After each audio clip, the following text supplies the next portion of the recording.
রহস্যময় রাতের গল্প। মধ্যরাতে হঠাৎ একটি কান্নার আওয়াজে জেগে উঠল অনুরাধা। তার হৃদয় যেন থেমে গেল কয়েক মুহূর্তের জন্য। এই আওয়াজ কোথা থেকে আসছে? তার স্বামী কামরুল গভীর ঘুমে মগ্ন, 10 বছর বয়সী ছেলে রাফি আর 8 বছর বয়সী মেয়ে তনবিও নিশ্চুপ নিদ্রায়। অনুরাধা আস্তে আস্তে বিছানা থেকে উঠে জানালার কাছে গেল। বাইরে ঘন কুয়াশা, চাঁদের আলো ম্লান। হঠাৎ সে দেখতে পেল একটি ছায়ামূর্তি তাদের বাগানে হাঁটছে। ছায়াটি ধীরে ধীরে তাদের ঘরের দিকে এগিয়ে আসছে। অনুরাধার শরীরে কাঁপুনি শুরু হল। সে কামরুলকে ডাকতে গিয়েও থেমে গেল। যদি এটা তার কল্পনা হয়? যদি সত্যিই কিছু না থেকে থাকে? কিন্তু পরক্ষণেই সে শুনতে পেল সিঁড়িতে পায়ের আওয়াজ। কেউ একজন ধীরে ধীরে উপরে উঠছে। প্রতিটি পদক্ষেপে মেঝে কেঁপে উঠছে।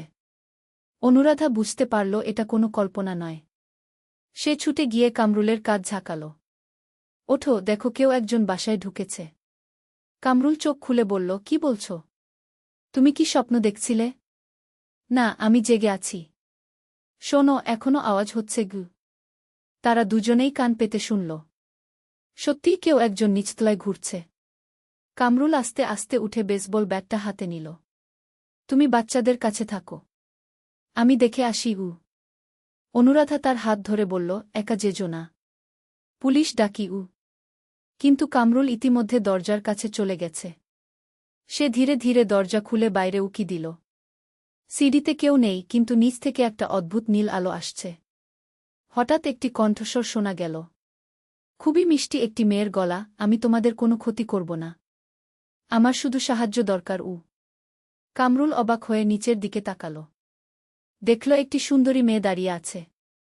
তার পোশাক অদ্ভুত, যেন কয়েকশো বছর আগেকার। তার চারপাশে একটি নীল আভা। তুমি কে? কিভাবে ভিতরে ঢুকলে? কামরুল জিজ্ঞেস করল। মেয়েটি বলল, আমার নাম মরিয়ম। আমি এই বাড়িতেই থাকতাম অনেক বছর আগে। আমি আমি হঠাৎ তার কথা থেমে গেল। কামরুল সিঁড়ি দিয়ে নিচে নামল। কাছে গিয়ে দেখল মেয়েটির চোখে অশ্রু। সে বলল, আমার একটি গোপন কথা আছে।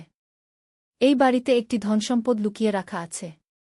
কিন্তু সেটা খুঁজে বের করতে হলে একটি রহস্যের সমাধান করতে হবে। অনুরাধাও ইতিমধ্যে নিচে এসে গেছে। সে দেখল মেয়েটিকে। অদ্ভুত ব্যাপার, মেয়েটির শরীর যেন স্বচ্ছ। মরিয়ম বলল, আমি এই বাড়ির পুরনো মালিকের মেয়ে। 100 বছর আগে এখানে একটি ভয়াবহ ঘটনা ঘটেছিল। আমার বাবা একটি মূল্যবান রত্ন লুকিয়ে রেখেছিলেন। কিন্তু সেটা খুঁজে বের করার আগেই তিনি মারা যান। আমিও সেই রাতেই তুমি কি ভূত? অনুরাধা কাঁপা গলা জিজ্ঞেস করল। আমি একটি আত্মা। আমি শান্তি পাব যদি সেই রত্ন খুঁজে বের করতে পারি এবং সেটা সঠিক জায়গায় পৌঁছে দিতে পারি। কামরুল বলল, সেই রত্ন কোথায় লুকিয়ে রাখা আছে? মরিয়ম একটি পুরনো কাগজ বের করল। এই ধাঁধার সমাধান করতে পারলে তুমি জানতে পারবে। কিন্তু সাবধান, এই বাড়িতে আরও রহস্য লুকিয়ে আছে। হঠাৎ উপর থেকে একটি আওয়াজ এলো। রাফি ও তনবি জেগে গেছে। তারা সিঁড়িতে দাঁড়িয়ে সব দেখছে। তনবি বলল, মা, ওই সুন্দরী আপুকে? কেন তার শরীর এত উজ্জ্বল? রাফি বলল, বাবা, তুমি কার সাথে কথা বলছ? আমি কোনো মেয়ে দেখতে পাচ্ছি না। অনুরাধা অবাক হয়ে গেল। তনবি তোমার মেয়েটিকে দেখতে পাচ্ছে, কিন্তু রাফি পাচ্ছে না কেন? মরিয়ম হেসে বলল, শুধুমাত্র বিশেষ কিছু মানুষই আমাকে দেখতে পারে, যাদের হৃদয় পবিত্র এবং যারা অতিপ্রাকৃত শক্তিতে বিশ্বাস করে। তনবি নিচে নেমে এসে মরিয়মের কাছে গেল। আপু, তুমি কি সত্যিই ভূত? আমার ভয় লাগছে না তো। মরিয়ম তনবির মাথায় হাত রাখতে গেল, কিন্তু তার হাত তনবির মাথা দিয়ে চলে গেল। আমি তোমার কোনো ক্ষতি করব না, মা। আমি শুধু সাহায্য চাই। কামরুল কাগজটা নিয়ে দেখল। সেখানে একটি ধাঁধা লেখা। যেখানে সূর্য ডোবে না, চাঁদের আলো পৌঁছায় না, তবু সেখানে আলো জ্বলে। সেই স্থানে রত্ন মিলে। অনুরাধা বলল, এটা কি মানে? এমন জায়গা কোথায় যেখানে সূর্যের আলো পৌঁছায় না? হঠাৎ তনবি বলল, আমি জানি। এটা মাটির নিচে। কিন্তু সেখানে আলো জ্বলে মানে কি? রাফি এখনও কিছুই বুঝতে পারছে না। সে বাবা-মাকে একা একা কথা বলতে দেখে ভাবছে তারা হয়তো স্বপ্ন দেখছে। মরিয়ম বলল, তোমাদের বেসমেন্টে একটি পুরনো প্রদীপ আছে। সেটা জ্বালালে রত্নের জায়গা খুঁজে পাবে। কিন্তু সাবধান, সেখানে একটি অভিশাপও আছে গি। কামরুল বলল, কি ধরনের অভিশাপ? যে রত্ন নেবে তাকে একটি শর্ত পূরণ করতে হবে, নইলে সে এই বাড়ি থেকে বের হতে পারবে না আগে।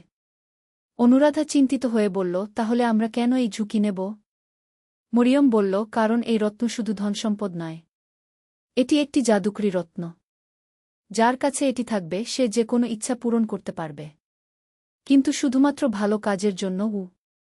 তন্বী উৎসাহিত হয়ে বলল, তাহলে আমরা দরিদ্র মানুষদের সাহায্য করতে পারব, অসুস্থদের সুস্থ করতে পারব। হঠাৎ বাইরে থেকে একটি ভয়ানক আওয়াজ এলো, মনে হলো কেউ গর্জন করছে। মরিয়ম ভয়ে কাঁপতে শুরু করল। না না, সে এসে গেছে, আমাদের তাড়াতাড়ি করতে হবে। কে এসেছে? কামরুল জিজ্ঞেস করল। অন্ধকারের রাজা, যে এই রত্নের খোঁজে আছে। সে এই রত্ন দিয়ে পৃথিবীতে অন্ধকার নিয়ে আসতে চায়। সত্যিই বাইরে হঠাৎ ঝড় শুরু হল, বাতাসের তেজে জানালার কাচ কাঁপতে শুরু করল। মরিয়ম বলল, আর দেরি করা যাবে না, তোমাদের এখনই বেসমেন্টে যেতে হবে। সবাই একসাথে বেসমেন্টে নেমে গেল। সেখানে সত্যিই একটি পুরনো প্রদীপ ছিল। কামরুল সেটা জ্বালাল। প্রদীপ জ্বলতেই পুরো বেসমেন্ট একটি সোনালি আলো ভরে গেল। দেয়ালে একটি গুপ্ত দরজার চিহ্ন দেখা গেল। তন্বী সেই দরজার কাছে গিয়ে হাত রাখতেই দরজা খুলে গেল। ভিতরে একটি ছোট কক্ষ, সেখানে একটি সুন্দর নীল রত্ন একটি স্বর্ণের বাক্সে রাখা। কিন্তু হঠাৎই সেই কক্ষে একটি কালো ছায়া প্রবেশ করল। ছায়াটি ধীরে ধীরে একটি ভয়ানক দৈত্যের আকার নিল। দৈত্যটি গর্জন করে বলল, এই রত্ন আমার, তোমরা এখান থেকে চলে যাও, নইলে। মরিয়ম এগিয়ে এসে বলল, না, এই রত্ন মানুষের কল্যাণের জন্য, তুমি এটি পাবে না। দৈত্যটি হেসে বলল, তুমি তো একটি দুর্বল আত্মা, তুমি আমাকে বাধা দিতে পারবে না। কিন্তু তন্বী হঠাৎ এগিয়ে গিয়ে রত্নটি হাতে নিল। রত্ন তার হাতে আসতেই পুরো কক্ষ উজ্জ্বল হয়ে গেল। তন্বী বলল, আমি ইচ্ছা করি যে এই অন্ধকারের দৈত্য চিরকালের জন্য বন্দী হয়ে যাক। রত্ন থেকে একটি শক্তিশালী আলো বের হয়ে দৈত্যটিকে ঘিরে ফেলল। দৈত্যটি চিৎকার করতে করতে মিলিয়ে গেল। মরিয়ম খুশিতে বলল, তুমি এটা কিভাবে জানলে যে তুমি রত্নটি ব্যবহার করতে পারবে?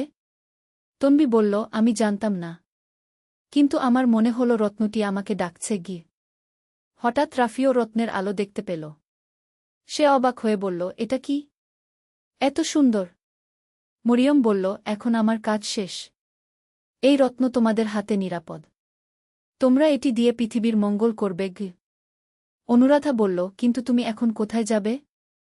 মরিয়ম হেসে বলল, আমি এখন শান্তিতে চলে যেতে পারব, আমার কাজ সম্পন্ন হয়েছে। ধীরে ধীরে মরিয়মের শরীর ম্লান হতে শুরু করল, কিন্তু চলে যাওয়ার আগে সে বলল, মনে রাখবে এই রত্নের শক্তি অসীম, কিন্তু এটি শুধুমাত্র পবিত্র উদ্দেশ্যেই ব্যবহার করতে হবে। পরের দিন সকালে সবাই জেগে দেখল তারা নিজেদের বিছানা। প্রথমে মনে হল সব স্বপ্ন, কিন্তু তন্বীর হাতে সেই নীলরত্ন। তারা বুঝল গত রাতের সবকিছুই সত্যি ছিল। এখন তাদের হাতে একটি অসাধারণ শক্তি, কিন্তু সেই সাথে একটি বড় দায়িত্ব। কামরুল বলল, আমাদের খুব সাবধানে এই রত্ন ব্যবহার করতে হবে। অনুরাধা বলল, আমরা প্রথমে আমাদের এলাকার দরিদ্র পরিবারগুলোকে সাহায্য করব। রাফি বলল, আমরা কি আমাদের স্কুলটাকে আরও সুন্দর করতে পারব? তন্বী বলল, হ্যাঁ, এবং অসুস্থ শিশুদের সুস্থ করতেও পারব। এভাবে তারা পরিকল্পনা করতে শুরু করল কিভাবে এই জাদুকরী রত্ন দিয়ে পৃথিবীকে আরও সুন্দর করা যায়। কিন্তু তারা জানত না যে তাদের এই নতুন জীবনে আরও অনেক রোমাঞ্চকর অ্যাডভেঞ্চার অপেক্ষা করছে। কারণ জাদুকরী রত্নের খবর ধীরে ধীরে ছড়িয়ে পড়বে এবং ভালো-মন্দ উভয় ধরনের মানুষই এটির খোঁজে আসবে। কিন্তু সেই সব গল্প পরের কোনো সময়ের জন্য। আজকের গল্প এখানেই শেষ, কিন্তু রত্নের রহস্য এখানেই শেষ নয়। এই পরিবারের সামনে আরও অনেক রোমাঞ্চকর ঘটনা অপেক্ষা করছে যা তাদের জীবনকে চিরকালের জন্য বদলে দেবে।